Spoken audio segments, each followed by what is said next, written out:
Alright, I get ready to begin my fourth day of quiet quitting, a soft quiet quitting, if you will. Now, the impetus of my recent quiet quitting was because of how I had a little bit of difficulty with managing my eating habits at my workplace, and I decided to bend a couple of rules in order to allow myself to continue my healthy eating goals.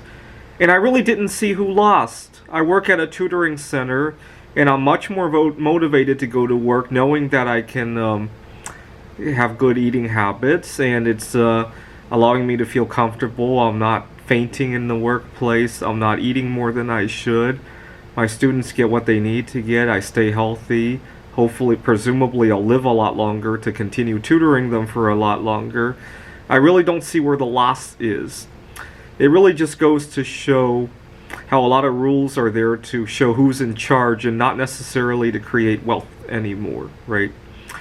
Anyways, go watch my last couple of videos about my quiet quitting run and how it allowed me to eat healthier. But I have another problem. When I got to the office today, my boss was upset that I had shown up within a minute of starting my shift. It was on time, but it was just barely. And my boss was saying that he was nervously calling me. I knew he was calling me, but I was driving on the highway, and if I had stopped to answer the calls, I really would have been late. And I'm sure he doesn't want me to text and drive, so I'm not going to feel guilty about not answering the calls. But he said he wasn't sure if I was going to show up, and so he kept calling me. I think the phone rang 2 or 3 times while I was on the road. And he should know better than that. We don't text and drive. Now, the reason I showed up last minute, I'm going to have to think hard how I'm going to discuss this with him. I have autism and general anxiety. And every time I go to the office, you got to understand this person is... he talks very slowly, and which is nice. He has a good attitude. The problem is he talks so slowly. The other day, to give you an example of a typical nerve-wracking conversation, one day he had been complimenting me about stuff that I had done with the students. He was complimenting me about some achievements I had made, and also he was reading a Computer Olympiad conference paper that I had authored a couple years ago. And as he was complimenting, he was talking really slowly, and I really got the impression that he was setting the stage up for a complaint.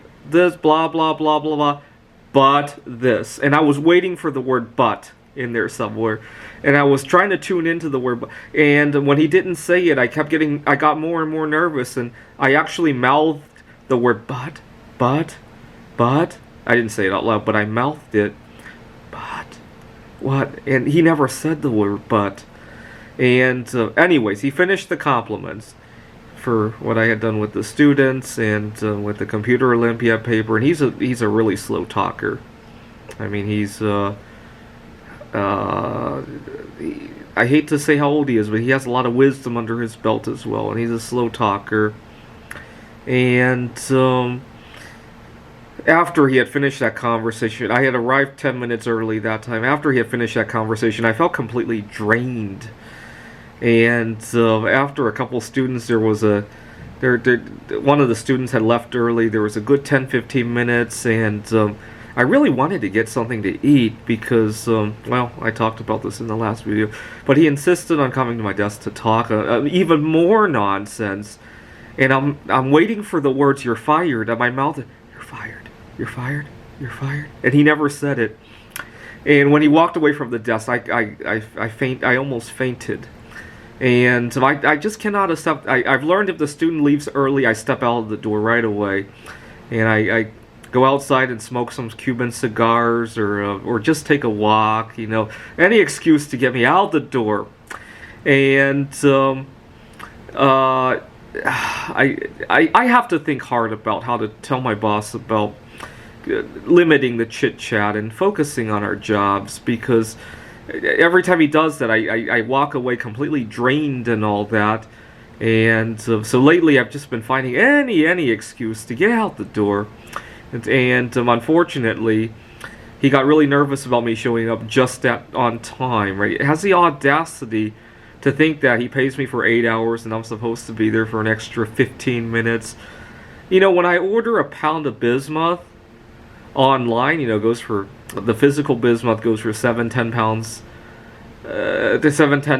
a pound. You know, I expect to get 1 pound of bismuth, right? I don't expect to get like a few extra ounces, you know, just because, you know, just to pad the envelope, right? And for some reason, our labor doesn't seem to work that way. We're expected to work 8 hours and also to chit-chat for all these extra minutes. I don't know. It doesn't make a whole lot of sense to me. All right. Anyways, I'll have to think about how to quiet quit on this front today. Wish me luck.